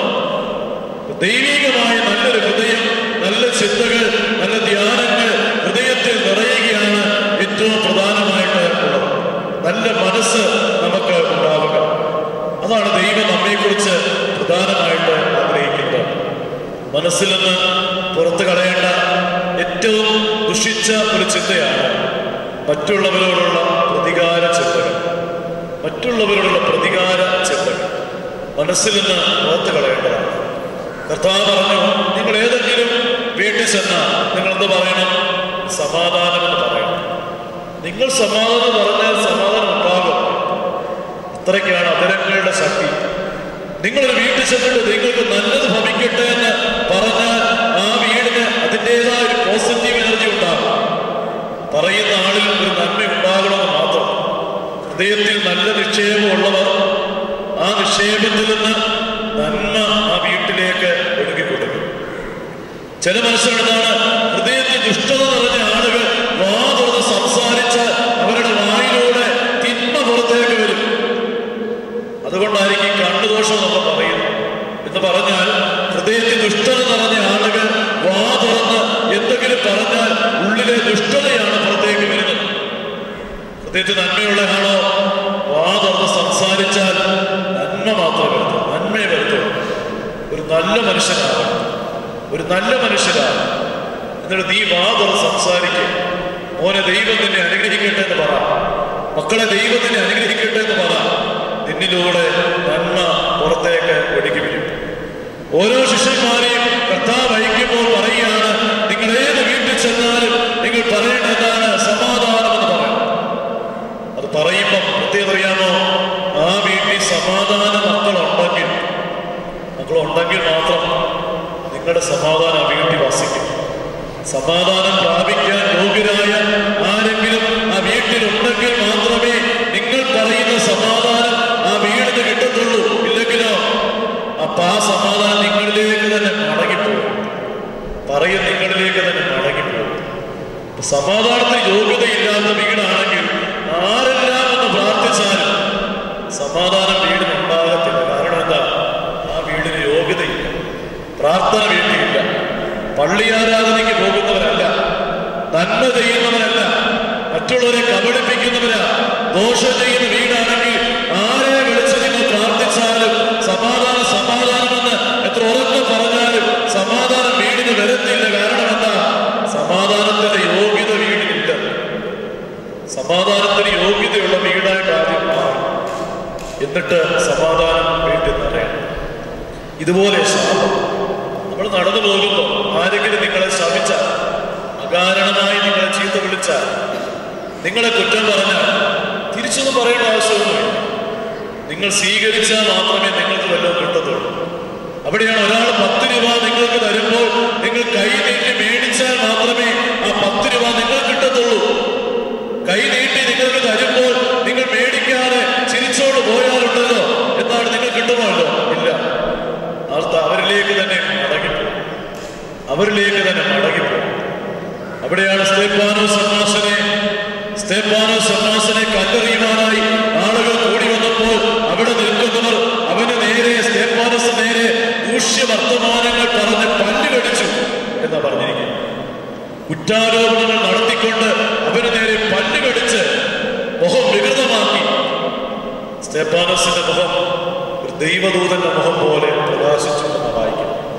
മറ്റുള്ളവർ കുറ്റാരോപണങ്ങൾ നടത്തുമ്പോൾ അവന് നേരെ പല്ല് കടിക്കുമ്പോൾ അവന്റെ മുഖം ഒരു ദൈവദൂതന്റെ മുഖം പോലെ പ്രകാശിക്കാൻ തുടങ്ങി. ഒന്നും ഏൽക്കുന്നില്ല. അവിടെ മറ്റുള്ളവരിൽ ഏൽക്കേണ്ടി വരുന്ന പടികള്, ദുഷിച്ച വാക്കുകള് ഒന്നും അവന്റെ ഹൃദയത്തോട് കയറുന്നേയില്ല. തട്ടി പ്രതിഫലിക്കുക, മുഖത്ത് തട്ടി പ്രതിഫലിച്ച് അവർ പറയുന്ന വാക്കുകൾ അവരിലേക്ക് തന്നെ മടങ്ങിപ്പോവുകയാണ്. മറ്റുള്ളവർ നിങ്ങൾക്ക് നേരെ ദോഷമായി എന്തെങ്കിലും പറഞ്ഞാൽ നിങ്ങൾ സ്വീകരിക്കുന്നില്ലെങ്കിൽ അത് അവരിലേക്ക് തന്നെ മടങ്ങിപ്പോകും. ഇത് തന്നെയാണ് ഈ ആഭിചാര പ്രവൃത്തികളെ കുറിച്ചൊക്കെ പറയുന്നത്. ആരെങ്കിലും വന്ന് വീടിന് മുമ്പിലൊക്കെ കോഴിത്തല കുറിച്ചിടും, അല്ലെങ്കിൽ ആഭിചാരം ചെയ്യും, കൂടോത്രം ചെയ്തു, പേടിക്കേണ്ട എന്ന കാരണം ദൈവത്തെ വിളിക്കുന്ന വീടാണെങ്കിൽ, പ്രാർത്ഥിക്കുന്ന വീടാണെങ്കിൽ, ദൈവത്തെ അറിയുന്ന വീടാണെങ്കിൽ ഈ ദുഷ്ടയാത്മാക്കളൊന്നും വീട്ടിലോട്ട് കയറി വരത്തില്ല. നമ്മുടെ കിടന്നോട്ടെ. അവരാര് കുഴിച്ചിട്ടോ പിന്നെ ഇവിടെ ചെല്ലും. വീട്ടിൽ കയറാൻ പറ്റിയില്ല, പിന്നെ അവരെങ്ങോട്ട് പോകും? ആരിങ്ങോട്ട് പറഞ്ഞു വിട്ടോ അവരുടെ അടുത്തോട് മടങ്ങിപ്പോകും. അവിടെ കയറാൻ പറ്റത്തില്ല. ഏതായാലും എന്നെ പറഞ്ഞു വിട്ടു, അതുകൊണ്ട് ഞാൻ നിങ്ങളുടെ കൂടെ കൂടുവാന്ന് പറയും. അതാ സംഭവിക്കും. അതുകൊണ്ട് ഒന്നിനെയും പേടിക്കേണ്ടതാണ്.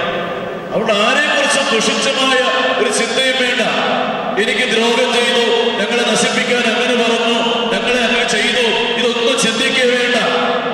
ഹൃദയത്തിൽ ആ ചിന്തകളെല്ലാം എടുത്തു മാറ്റണമെന്നാണ് കർത്താവ് നമ്മെ ഓർപ്പിക്കുന്നത്. ലൂക്കോസിന്റെ സുവിശേഷം 9-ാം അധ്യായത്തിന്റെ 5-ാം വാക്യം.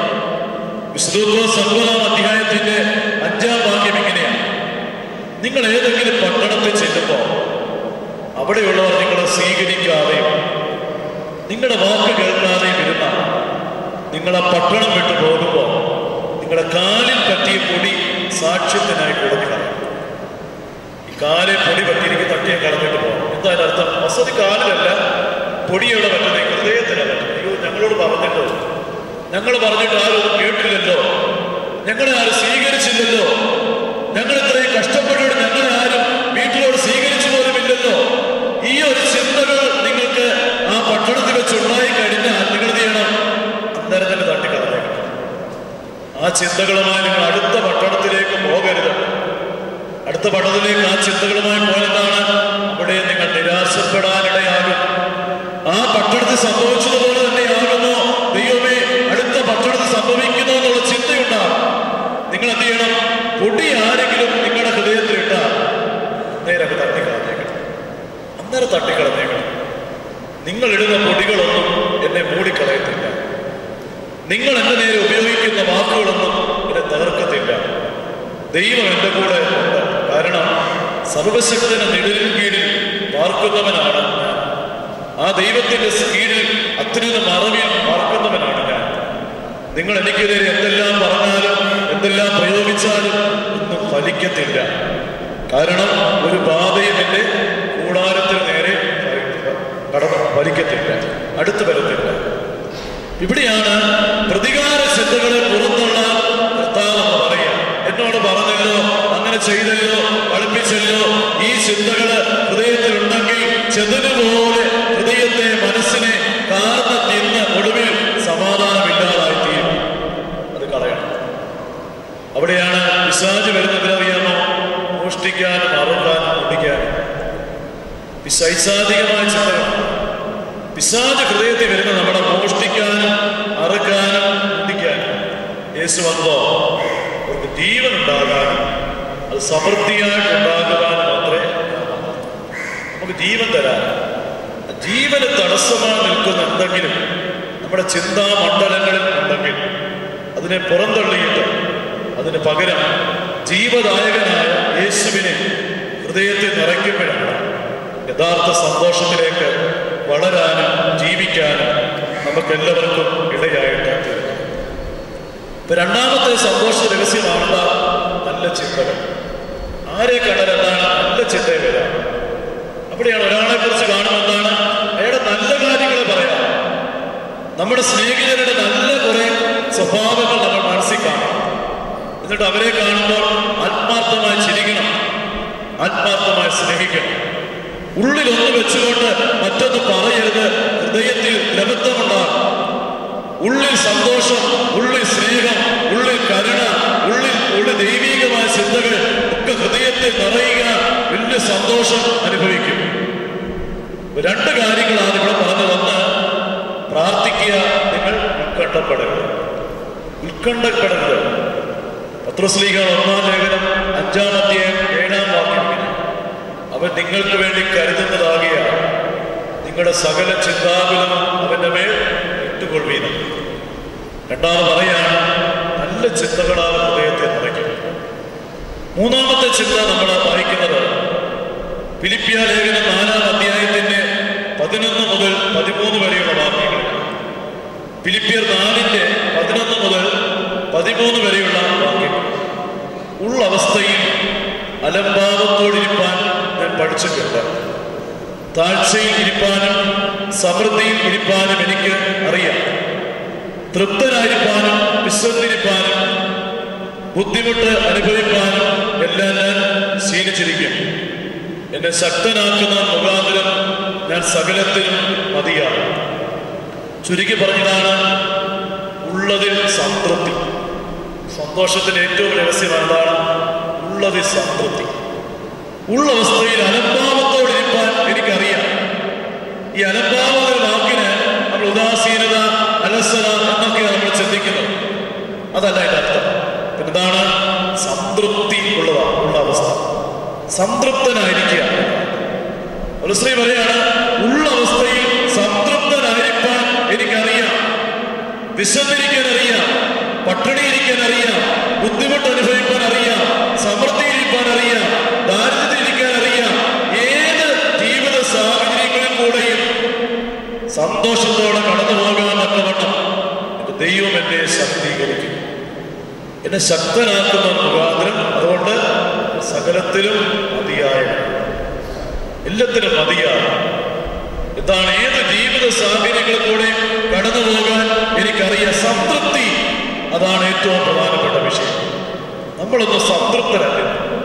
എന്താണ്? കൂടുതൽ ആഗ്രഹങ്ങളാണ് നമുക്ക്. ഉപഭോഗ സംസ്കാരത്തിന്റെ പിടിയിൽ അമർന്നതുകൊണ്ട് ഇന്ന് TV മേടിക്കും, നാളെ എന്താണ് LCD മേടിക്കണം, ഇങ്ങനെ വീണ്ടും പുതിയ ആഗ്രഹങ്ങൾ. സൈക്കിളായി, സ്കൂട്ടറായി, കാറായി, പിന്നെ പുതിയ ആഗ്രഹങ്ങൾ. ഇന്നുള്ളതൊന്നും ആരും തൃപ്തരാക്കപ്പെടെ. ചെറിയ വീട്, വലിയ വീട്, വലിയ വീടുകൾ, വലിയ കാര്യങ്ങൾക്ക് വേണ്ടിയുള്ള ആഴമായ ആഗ്രഹങ്ങൾ ഹൃദയത്തിൽ നിറഞ്ഞു കവിയുകയാണ്. വസ്ത്രങ്ങളൊന്നും തൃപ്തിയില്ല. ഇത്രയും വസ്ത്രങ്ങൾ മേടിക്കാം, ഇത്രയും സാരികൾ മേടിക്കാം. ആഭരണങ്ങൾ തൃപ്തിയില്ല, പിന്നെ ആഭരണങ്ങൾ മേടിക്കുക, വാരി കൂട്ടുക. എന്തെല്ലാം ഉണ്ടെങ്കിലും തൃപ്തിയില്ലാതെ കൂടുതൽ മേടിച്ച് കൂട്ടാൻ വേണ്ടിയുള്ള ആഗ്രഹമുള്ളതുകൊണ്ട് എത്ര കെട്ടിയിട്ട് മാർഗം ഇവിടെ തൃപ്തിയില്ല. അതാണ് ഏറ്റവും വലിയ പ്രശ്നം. ഉള്ളതിൽ സംതൃപ്തി. ഇന്നുള്ളതൊക്കെ ദൈവം തന്നിട്ടുണ്ട്. അത് സംതൃപ്തനാണ്. ദൈവം ഇനി നാളെ വേണ്ട തരികയാണെങ്കിൽ അത് സന്തോഷം. ഇന്ന് ഞാൻ സംതൃപ്തനാണ്. ഈ ഒരു ചിന്തയാണ്. ഇന്ന് സന്തോഷിക്കുക. സന്തോഷത്തിന് എല്ലാവരും അവധി കൊടുത്തിരിക്കുക. നാളെ സന്തോഷിക്കാം, അടുത്ത വർഷം സന്തോഷിക്കാം, അടുത്ത മാസം സന്തോഷിക്കാം. എന്താണ്? അപ്പോൾ ഒരു ജോലിയൊക്കെ ആകും, അപ്പോൾ വീടിന് സാഹചര്യങ്ങളൊക്കെ മാറും, കടങ്ങളൊക്കെ ഒന്ന് മാറിക്കിട്ടും. അത് കഴിഞ്ഞ് സന്തോഷിക്കാൻ വേണ്ടി ഇരിക്കുക. അങ്ങനെ സന്തോഷിക്കാനാണ് നമ്മുടെ പരിപാടിയെങ്കിൽ ജീവിതത്തിൽ ഒരിക്കലും നമുക്ക് സന്തോഷിക്കാനായിട്ട് പറ്റുകയില്ല. ഇന്ന് സന്തോഷിക്കുക. ഇന്ന് ഞാൻ ആയിരിക്കുന്ന അവസ്ഥയിൽ എനിക്ക് വേണ്ടതൊക്കെ തമ്പുരാൻ തന്നിട്ടുണ്ട്, അതുകൊണ്ട് ഞാൻ ഇന്ന് സന്തോഷിക്കുന്നു എന്ന് പറയും. ഇതാണ് സന്തോഷത്തിന്റെ അടിസ്ഥാനം. ഒരു ദുഃഖിച്ചിരിക്കുന്ന മനുഷ്യനെ കണ്ട് ചോദിക്കുക, എന്താണ് അപ്പച്ച ദുഃഖിച്ചിരിക്കുന്നത്? അപ്പച്ച പറയും, കുഞ്ഞെ ഒത്തിരി കടം പല സ്ഥലങ്ങളിലൊക്കെ ഉണ്ട്, എല്ലാം കൂടെ 1 ലക്ഷം രൂപയോളം കടമുണ്ട്. ഈ കടമൊക്കെ വീട്ടാൻ എങ്ങനെ സന്തോഷിക്കാൻ കഴിയുന്നതെന്ന് അപ്പച്ചൻ പറയും. നമ്മൾ എങ്ങനെയെങ്കിലും കുറച്ച് പണമുണ്ടാക്കി 1 ലക്ഷം രൂപ അപ്പച്ചന് കൊടുക്കണം. അപ്പോൾ അപ്പച്ചൻ സന്തോഷിക്കട്ടെ. അത് കഴിഞ്ഞ് നമ്മൾ 1 മാസം കഴിഞ്ഞിട്ട് അപ്പച്ചനെ വീണ്ടും ഒന്ന് കാണണം. അപ്പച്ച കടമെല്ലാം വീട്ടിയോ, സന്തോഷമൊക്കെ ആയോ എന്ന് ചോദിക്കണം. പറയും, കുഞ്ഞെ കടമൊക്കെ വീട്ടി, പക്ഷെ എന്താ വീട് മുഴുവനെ ഇടിഞ്ഞു പൊളിഞ്ഞു ചോർന്നു കിടക്കുക. അടുക്കളയാണെങ്കിൽ ഒട്ടും ചോർന്ന് ഒരു പ്രയാസം കിടക്കുകയെന്നൊക്കെ പറയും. വീടിന്റെ പ്രശ്നങ്ങളാണ്.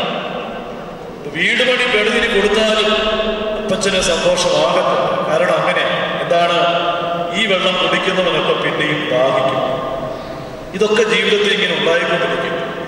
ഭൗതിക പ്രശ്നങ്ങൾ ജീവിതത്തിൽ ഇങ്ങനെ ഉണ്ടായിക്കൊണ്ടിരിക്കും. അതെല്ലാം പരിഹരിച്ചിട്ട് സന്തോഷിക്കാമെന്ന് വിചാരിച്ചാൽ നമുക്കൊരിക്കലും സന്തോഷിക്കാൻ കഴിയത്തില്ല.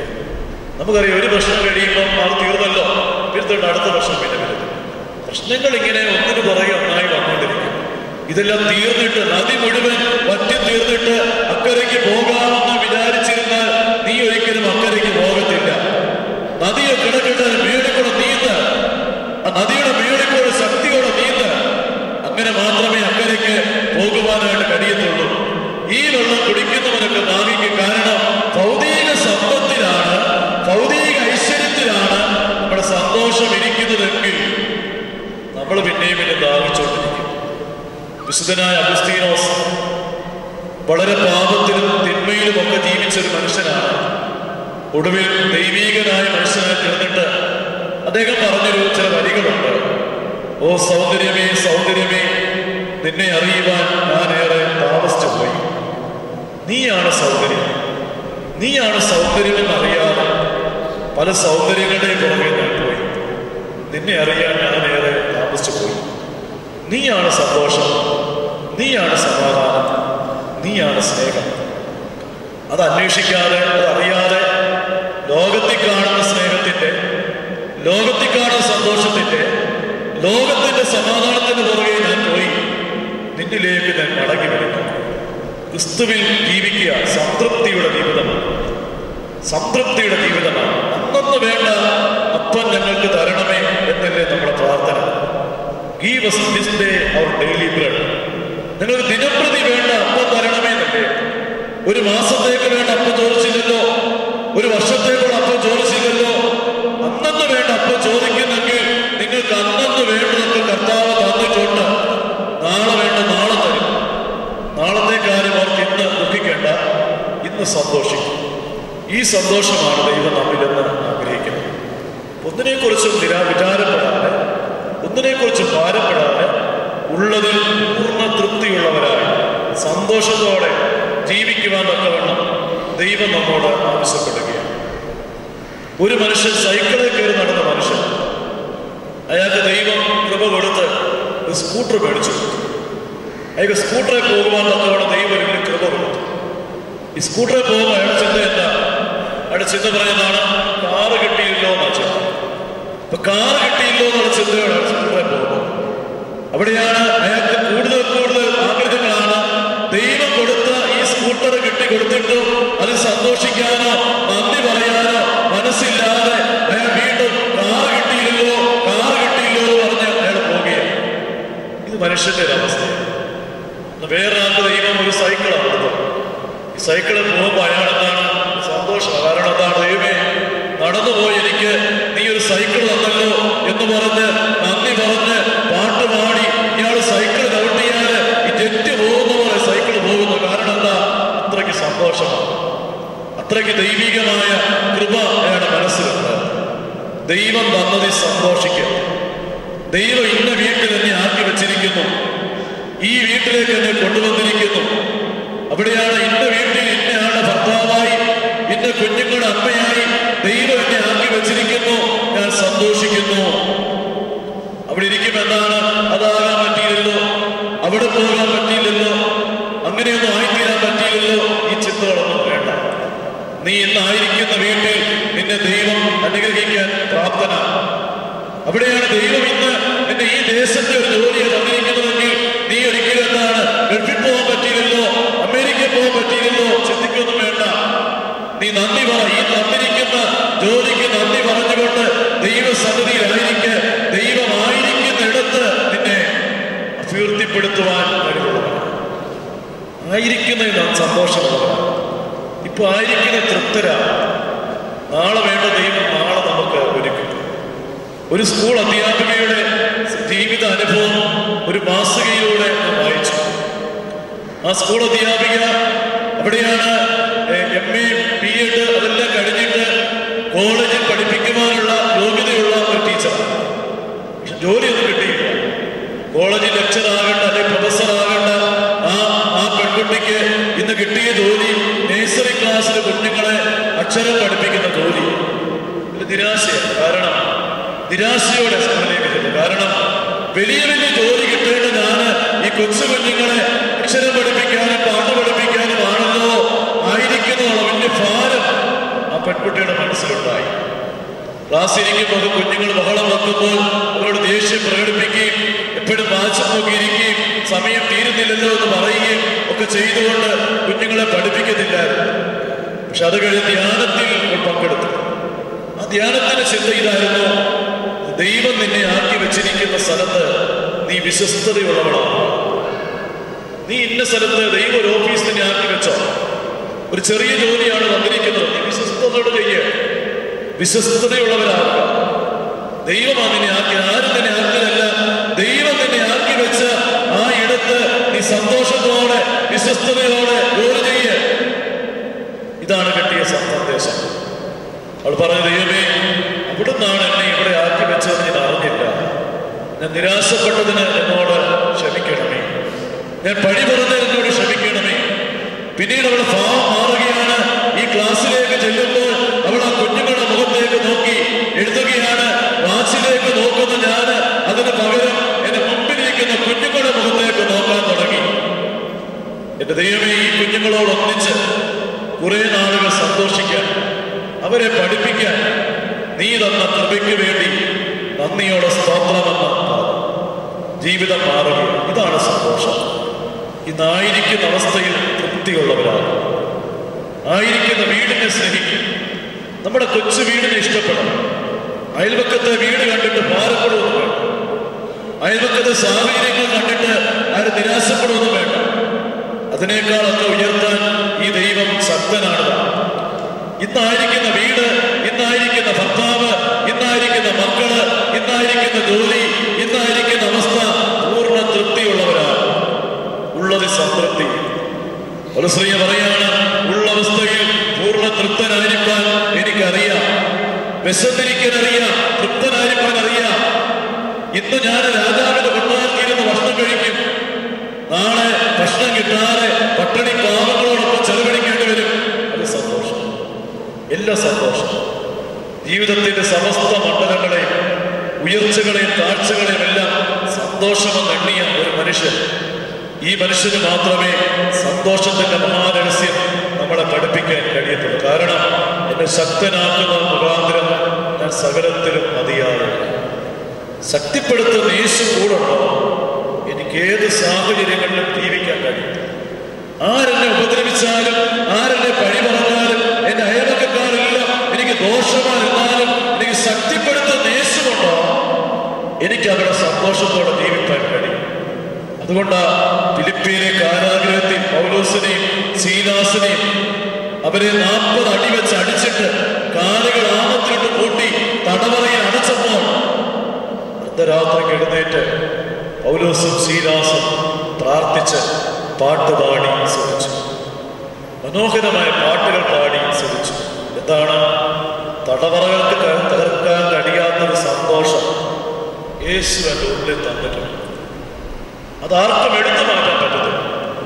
ലോകത്തിന് എടുത്തു മാറ്റാൻ കഴിയാത്ത, തടവറകൾക്ക് തകർക്കാൻ കഴിയാത്ത, അടിപ്പിണറുകൾക്ക് തകർക്കാൻ കഴിയാത്ത, പീഡനങ്ങൾക്ക് നശിപ്പിക്കാൻ കഴിയാത്ത ഒരു അനന്ത സന്തോഷം ദൈവം തന്റെ മക്കളുടെ ഹൃദയത്തിലേക്ക് തന്നിട്ടുണ്ട്.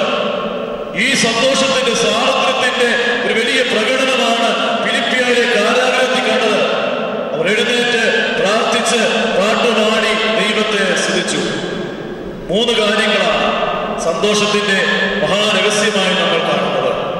ഒന്നാമതായി കാണുന്നത്, ഒന്നിനെ കുറിച്ചും വിചാരപ്പെടരുത്. എല്ലാറ്റിലും പ്രാർത്ഥനയാലും അപേക്ഷയാലും നിങ്ങളുടെ ആവശ്യങ്ങൾ സ്തോത്രത്തോടെ കർത്താവിനോട് പറയുകയാണ് വേണ്ടത്. അപ്പോൾ നിങ്ങൾക്ക് സകല ബുദ്ധിയെ കവിയുന്ന കർത്താവിനെ ഏൽപ്പിച്ചിട്ടുണ്ടല്ലോ, കർത്താവ് ചെയ്യണമല്ലോ എന്നൊക്കെയുള്ള സകല ബുദ്ധിയെ കവിയുന്ന ഒരു ദൈവ സമാധാനം നമ്മുടെ ഹൃദയങ്ങളിൽ വരും. രണ്ടാമത്, നല്ല ചിന്തകൾ ഉള്ളവരാണ്. മനസ്സിലിങ്ങനെ അശുദ്ധമായ ചിന്തകളാണ് നിറയ്ക്കരുത്, തിന്മയായ ചിന്തകൾ നിറയ്ക്കരുത്. മറ്റുള്ളവരെ കുറിച്ച് ദുഷിച്ച കാര്യങ്ങളെല്ലാം കേട്ട് മനസ്സിൽ കൂട്ടിവെക്കരുത്. ദുഷിച്ച കാര്യം പറയാൻ വേണ്ടി നടക്കരുത്.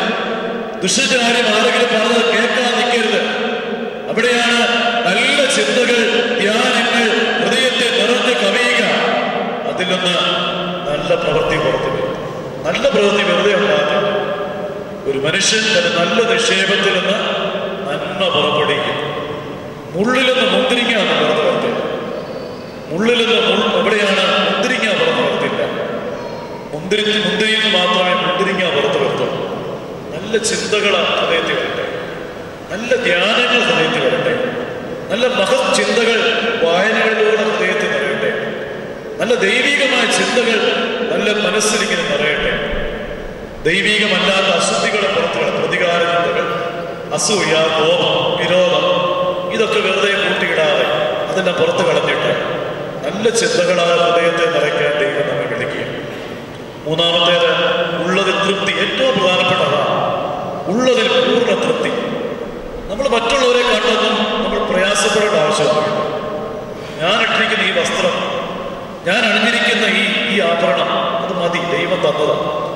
അതിനേക്കാൾ വലിയ ആഡംബരങ്ങളെ കുറിച്ചുള്ള ചിന്തകൾ, അങ്ങനെ ആകാൻ പറ്റിയില്ലല്ലോ, അത് മേടിക്കാൻ പറ്റിയില്ലല്ലോ, അതുപോലൊന്നും ആകാൻ പറ്റിയില്ലല്ലോ, ഇതൊക്കെ മനസ്സിനെ ഇങ്ങനെ കാർന്ന് വളർത്തി തിന്നു കളയും. അങ്ങനെയുള്ള ചിന്തകളാണ്. ഉള്ളതിൽ തൃപ്തനായിരിക്കാൻ കഴിയുകയാണ് ഏറ്റവും പ്രധാനപ്പെട്ട ചിന്ത. അപ്രകാരം സന്തോഷത്തെ നിറവിൽ സർവ്വലോകത്തിനും ഉണ്ടാകുവാനുള്ള മഹാസന്തോഷമായ യേശുവിന്റെ സന്തോഷം നമ്മുടെ ഹൃദയങ്ങളെ നിറഞ്ഞ് കവിയേണ്ടത് ദൈവത്തിന്റെ പരിശുദ്ധാത്മാവ് ശക്തീകരിക്കട്ടെ എന്ന് പ്രാർത്ഥിച്ച് എൻ്റെ വാക്കുകൾ ഉപസംഹരിക്കുന്നു. തലകളെ വണക്കി നമുക്ക് പ്രാർത്ഥിക്കാം.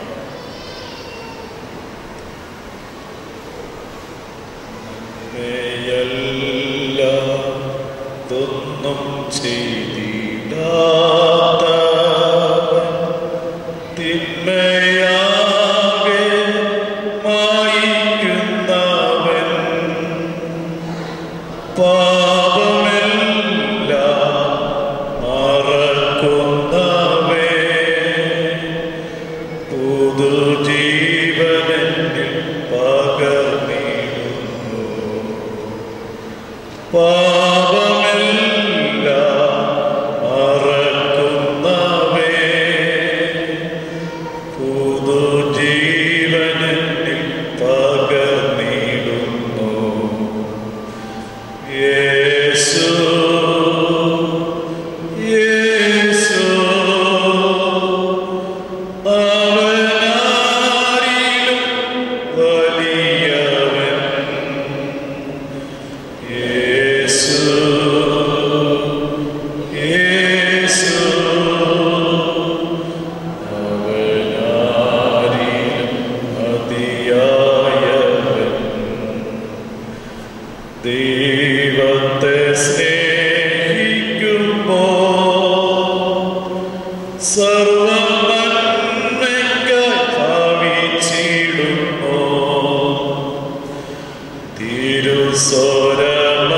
തിരുസ്വരമനുസരിച്ച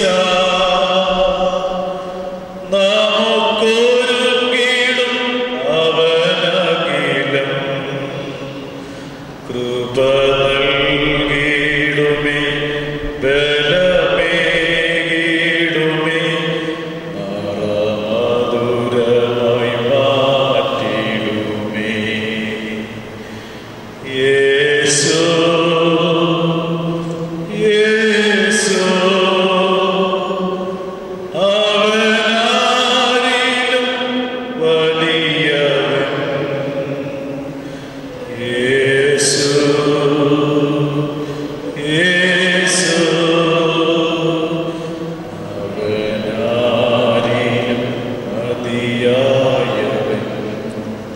സ്നേഹവാനായ സ്വർഗസ്ഥ പിതാവേ, എല്ലാറ്റിലും മതിയായ കർത്താവിൻ്റെ നാമം നിങ്ങളുടെ ജീവിതത്തിൻ്റെ വലിയ സന്തോഷമാണ്. രക്ഷക, നിന്റെ ജീവനുള്ള തേൻമൊഴികൾ ഈ ലോകത്തിൽ നിങ്ങളുടെ ആനന്ദമാണ്. രക്ഷകാവിന്റെ ജീവനുള്ള നാമം ഈ ലോകത്തിൽ നിങ്ങളുടെ സമാധാനമാണ്. ആ യഥാർത്ഥ ജീവനിലേക്ക് ഞങ്ങൾ ജീവിപ്പാൻ കൃപ തരണമേ. ലോകം തരുന്ന സന്തോഷമല്ല, ലോകം തരുന്ന സമാധാനമല്ല, ലോകത്തിൻ്റെ സ്നേഹമല്ല, ദൈവം തരുന്ന സന്തോഷത്താൽ ഹൃദയങ്ങളെ നിറയ്ക്കണമേ എന്ന് പ്രാർത്ഥിക്കണം. ദൈവമേ, ഉത്കണ്ഠകളും ഭാരങ്ങളുമെല്ലാം തിരുസന്നിധിയിൽ ഏറ്റുപറഞ്ഞ് സമാധാനിക്കുവാൻ കൃപ തരണമേ. ഞങ്ങളുടെ മനസ്സുകളെ, ഹൃദയങ്ങളെ വിശുദ്ധീകരിക്കണമേ. അശുദ്ധമായ ചിന്തകളെല്ലാം പുറത്തള്ളിയിട്ട് വിശുദ്ധിയുടെ നല്ല ചിന്തകളാൽ നിറയ്ക്കുവാൻ കൃപ തരണമേ. ദൈവത്തിന് വിരുദ്ധമായി പൊങ്ങുന്ന എല്ലാ ഉയർച്ചകളെയും ഇടിച്ചു കളഞ്ഞ് ഏത് വിചാരത്തെയും ക്രിസ്തുവിനോടുള്ള അനുസരണത്തിനായി പിടിച്ചടക്കാൻ തക്കവണ്ണം കർത്താവേ, ഈ നോമ്പും ഉപവാസവും ഞങ്ങൾക്ക് ഇടയാകണമേ. ദൈവമായ കർത്താവേ, തൃപ്തരായിരിക്കാൻ ഞങ്ങളെ പഠിപ്പിക്കണമേ. ലോകത്തിലെ ഏറ്റവും വലിയ സംതൃപ്തൻ കർത്താവായിരുന്നു. ലോകപ്രകാരം കർത്താവിന് ഭൗതികമായിട്ടൊന്നുമില്ലായിരുന്നു, ദാരിദ്ര്യമാണ്. എങ്കിലും ഏറ്റവും സംതൃപ്തിയുള്ള കർത്താവേ, നിന്റെ സംതൃപ്തി ഞങ്ങൾക്ക് തരണമേ. ലോകത്തിൻ്റെ വസ്തുക്കളാണ് സംതൃപ്തി തരുന്നത് എന്നുള്ള പാഠം ഞങ്ങളൊന്ന് മാറ്റിയിട്ട് നീയാണ് സംതൃപ്തി, നീയാണ് സന്തോഷം. എന്നെ ശക്തനാക്കുന്ന കർത്താവ് എൻ്റെ കൂടെ ഉണ്ടെങ്കിൽ എനിക്കൊന്ന് സന്തോഷമാണെന്ന് പഠിപ്പിച്ച പൗലോസ് അപ്പോസ്തലനെ പോലെ യഥാർത്ഥ സന്തോഷത്തിൻ്റെ വഴികളിലേക്ക് ഞങ്ങളെ നടത്തണമേ. അവിടുത്തെ കരങ്ങളിൽ ഞങ്ങളെ താഴ്ത്തി സമർപ്പിക്കുന്നു. സകല ത്രിയേക ദൈവത്തിൻ്റെ തിരുനാമത്വത്തിനായിട്ട് തന്നെ.